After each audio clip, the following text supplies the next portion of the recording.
Welcome back to For Consciousness, everybody. I hope you guys are doing well today.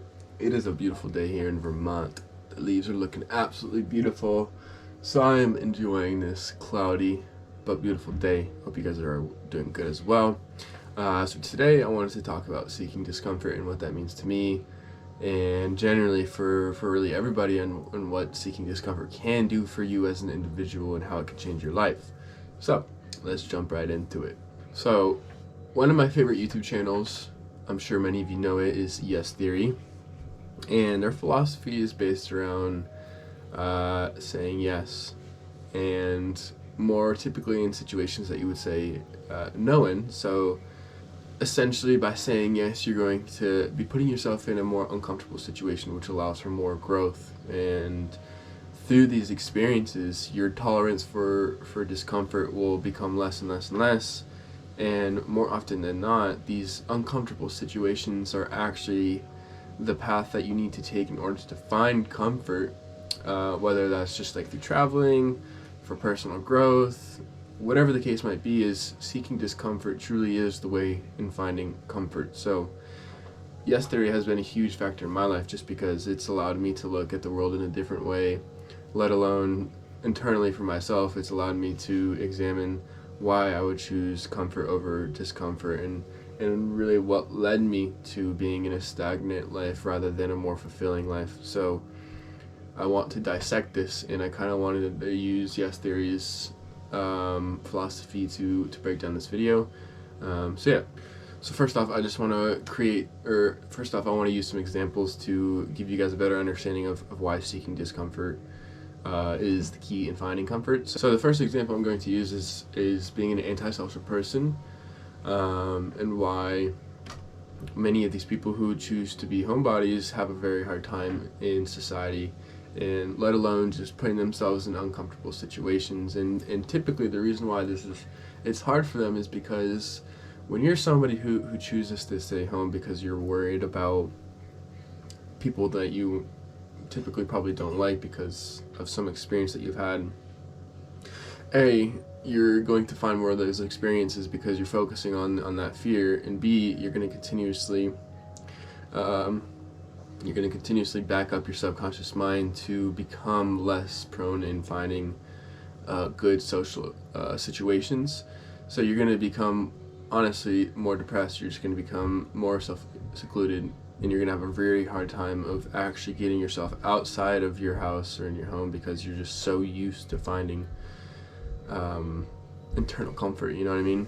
So if you are someone who is a homebody, you really have to practice this idea of challenging yourself, of putting yourself in these social situations that you typically wouldn't find yourself in. And yes, it's going to be difficult just because that's not where you're used to, but because you are so used to being alone and being at your house, these uncomfortable situations will be very, very, very challenging at first. But through repetition and through practice, and really making your tolerance more bearable to social situations, you'll start finding comfort in social situations, and through that you will find actually good experiences in society, and not the bad things that have happened to you, because it's happened to all of us, really, at the end of the day. My second example is a little bit more controversial, but I genuinely believe people have, at least in the United States, for some, well, there's always a reason,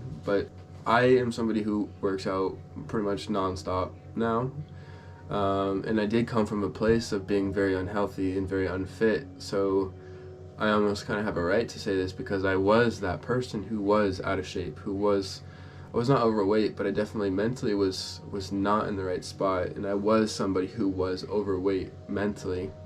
But I've realized that through working out, which is probably the most uncomfortable activity you could possibly do, I found tremendous comfort with my mind, with my body, with my confidence, all of that. So I have to say, like, there really is no excuse for being overweight or out of shape.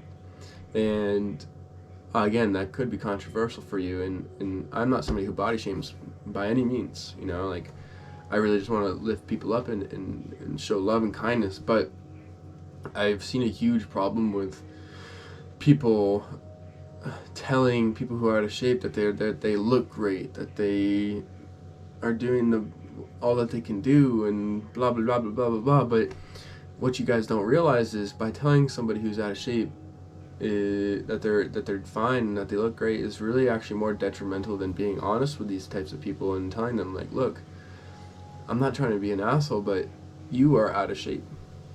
And that's simple. You're out of shape, and you might seem happy, you might be happy, but deep down there has to be some kind of trauma or some kind of trap that you're in to reaffirm your out of shapeness, your overweight.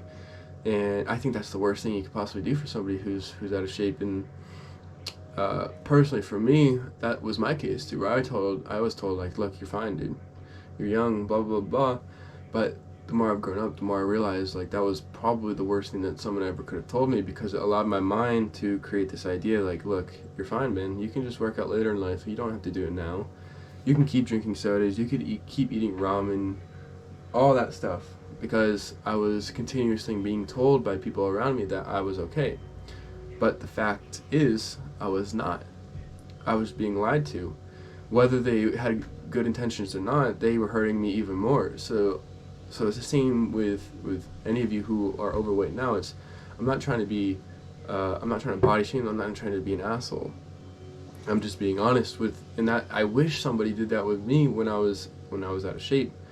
And I want to be able to be that person for you, but in a much more loving context, in a much more loving personality. So now this brings us to seeking discomfort. So, like I was saying about being a very antisocial person, you have to really take yourself outside of your apartment, your house, and to put yourself in situations. So even if you just, like, challenge yourself by getting a coffee from, like, Starbucks, or don't go to Starbucks sucks. Go to an actual cafe, get an actual coffee or something, and just compliment somebody. That's it. Literally just do something super small and just compliment somebody. I don't know what it is that you choose to do, but start small, okay? Just start small, and through those situations, you'll start to realize, like, wow, this isn't actually so scary. Like, complimenting somebody isn't so bad, or talking to somebody I don't know isn't so bad. And it really was just an illusion in my mind. So after a while of doing these small experiments with yourself where you challenge yourself, it becomes easier and easier and easier, and then eventually at some point you're actually going to start to enjoy it. You're actually going to start enjoying talking to people you don't know, getting to know them, making new friends, or whatever the case might be. Is you actually start to enjoy putting yourself in uncomfortable situations, because you remember 2 weeks ago you did the same thing and it led to a 30-minute conversation with somebody you never expected to have a conversation with, or you had a conversation with somebody about some interest that you both liked, which led you to getting a job, or being part of an event, or whatever it is that you never would have had if you didn't get yourself outside of your house. So by putting yourself in these situations that you typically wouldn't find yourself in, you will find that it actually brings more comfort into your life, because your tolerance to being social has grown, and all these events that you never thought you would be a part of is now happening. So it's a weird paradox where you have to put yourself in these situations to actually find comfort, to actually change your mind, to not think of it as scary, but to think of it as an adventure, okay? So for the second one of being overweight and out of shape and having to work out, is start small. And working out, you start small. Do not put yourself in a heavy workout. So every time I work out with somebody new, and I try to not train them, but I definitely try to direct them, because I always watch people who don't know how to work out just go right in. They just go boom, boom, boom, boom.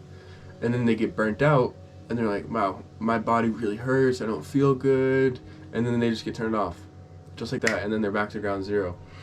So I will say too, like, for people who are overweight, I wouldn't say it's typically necessarily your fault at some level. But I will say the majority of it is your fault, because you do have a choice to not eat certain foods, or have responsibility not overeating. But we are at least if you're in the United States like I am, you are in a corporate country. At the end of the day, like, whatever you want to say about like the founding fathers and how this country was founded, at the end of the day, the United States has turned into a corporate country driven by profit. So if you look at psychological marketing, a lot of it is geared towards ruining your mental cognitive thought patterns to make you actually want to eat junk food, to make you actually want to have like these crappy foods in your house, because corporations have figured out how to get in your guys' head to make you think you want to eat junk food because it's the new upcoming trend, or the new Doritos, or the new ramen, blah blah blah blah, whatever it is. But so there is a little bit of lenience that I have realized, and again, this is why I say I want to be a loving person when it comes to overweight people, because I understand the struggle, I understand the country that we live in, and I understand that we are in a psychological war, whether you want to believe it or not. So with that being said, though, is once you understand that, and I would love for you guys to research this on your own, because I can tell you all the things in the world. I can give you a list from A to Z about why pretty much the whole world is in psychological warfare to get you to be unhealthy, to get you on a low vibrational state. But that's up to you to find out at the end of the day. I will make these videos to help direct you guys, but it has to be you. You have to be the one to turn the rock over to find whatever it is underneath. So with that being said, though, you have to be aware of the things that you're eating. You have to be aware of the ingredients that are in your food, and you have to be accountable for yourself. So there's two things with working out. There's eating properly, and then there's working out. So with being aware of what you're eating and putting in your body, that is massive. That's definitely like 50-60% of it. But the other part is actually getting yourself in a position of cardio or lifting weights, which is probably the more difficult part if you ask me, because you can have really healthy food that tastes really, really good, and if you think otherwise, you're in a gutter. So what I would suggest for anyone who hates working out, who doesn't like working out and thinks it's the worst thing in the world, is start small, okay? Simply just go for a 10-minute walk, and that's it. And then just continuously work your way up to higher times. Go from 10 minutes to 15 minutes to 20 minutes to 30 to an hour. So yeah. So just work your way up to just a longer time frame of just at least getting your blood pumping, because that will be a very effective way of finding comfort through discomfort. So what might not seem like a hard thing to do often is very, very difficult for people. So once you create this level of enjoyment, almost just by taking a simple walk, you'll start to realize like this isn't actually as bad as it seems, and you'll start to really enjoy having just a little bit of cardio within your day or within your week, because you'll start to realize like, I feel good. It's good to get outside. It's good to have fresh air. It's good to breathe in the oxygen that gives us life. And then you'll start to notice, and you'll start to realize like, I'm actually more willing to do this at a longer time, and I'm actually more willing to actually do more intense workouts, like lifting weights or actually running for like 30-45 minutes or something like that. And over a period of time, you'll start to find this comfort by finding discomfort. So it's a really interesting paradox that typically most people don't realize, but just like Yes Theory is, their whole channel is based around saying yes to the uncomfortable situations. So for you guys who are in this pickle of not ever finding yourself in uncomfortable situations because you're so used to just comfort of being in this bubble, just start saying yes. Even if you don't want to say yes, just say yes, because I promise you it's going to lead to so much growth, so much more comfort, because your tolerance to these uncomfortable illusions that you once created within your mind will start to dissipate, and you'll start to realize it's not actually as bad as you once thought it to be. It typically takes 2.5 seconds for you to make up your mind. So us humans are very, very fast acting creatures or beings or whatever you want to call us. So when you go up to pick up a soda, or if you go outside to have a conversation with some random person, just you're going to initially say no, and you're initially going to do the thing that you want to do, but take that 2.5 seconds and ask yourself, is that actually what I should be doing? Is that actually what I want to be doing? And just take notice. Just start taking notice. Even if you don't do the opposite of what you should be doing, that's okay. As long as you're aware of that 2.5 seconds of noticing your mind saying no to what you should be doing, you'll start to make this pattern of change, because you're starting to be aware of the patterns that you have created for yourself for the past years, basically. Which really comes down to your same thought that you have, again, which is like 70,000 thoughts. It really comes down to that. So being able to reprogram your mind, to reprogram your thoughts to these uncomfortable situations, to make them more bearable and more comfortable, is the key to finding comfort through discomfort. So I do get it though, guys. Like, at the end of the day, like, we all have our trauma, we all have our problems, we all have our issues, but it's the victim mentality that keeps you in that paradox, that keeps you from achieving the things that you want. It keeps you from getting the dream body that you want, or it keeps you from becoming a social person and actually having a community of people that will build you up and make you stronger. So, like, lastly, I will say, just like, don't do yourself the disservice of continuously making the same choice over and over and over, because it's just gonna get harder and harder and harder for you to pull yourself out of that situation, and it's not gonna be fun. So just start small, guys. Just start small and just see what happens. And as long as you're being conscious of yourself making those decisions, you're at least making some ground, and you're at least making some progress. But try to go the extra step and really put yourself in that uncomfortable situation. Again, even if it's like super small, or like just a 10-minute walk, or just complimenting somebody, like, that in itself is going to help you tremendously, because you're going to start bringing that tolerance up, like I've been saying. So I know you guys can do it. I know it's hard, I know it's scary, I know it's frustrating, but I promise you it is so much more beneficial and so much more fulfilling to have discomfort in your life. And you really have to reprogram your mind to look at discomfort as comfort, because you are not going to achieve anything, plain and simple. You simply will not achieve anything you want unless you put yourself in uncomfortable situations, because that literally is the only way to find growth. So I hope you guys enjoyed the video.